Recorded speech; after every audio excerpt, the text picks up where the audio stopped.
Sa ibang balita, isang grupo ang naghain ng reklamo sa tanggapan ng Ombudsman laban kay MMDA Chairman Francis Tolentino dahil sa kontrobersyal na Playgirls incident.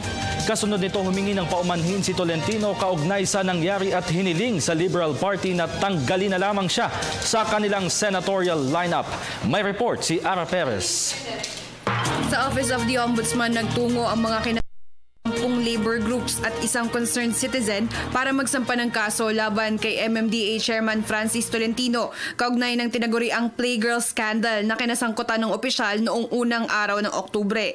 Isang paglabag daw sa Republic Act o Code of Conduct and Ethical Standards for Public Officials and Employees ang naganap na pagtitipon na dinaluhan ni Tolentino at iba pang opisyal ng Partido Liberal. Hindi rin daw nagustuhan ng complainants ang di umano'y exploitation sa mga kababaihan.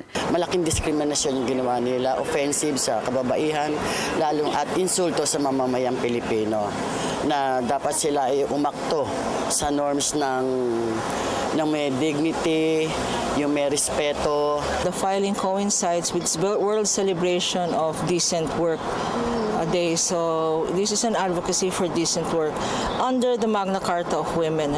Sa Magna Carta of Women, nakalagay doon, women should not be victims of or should not be sex objects.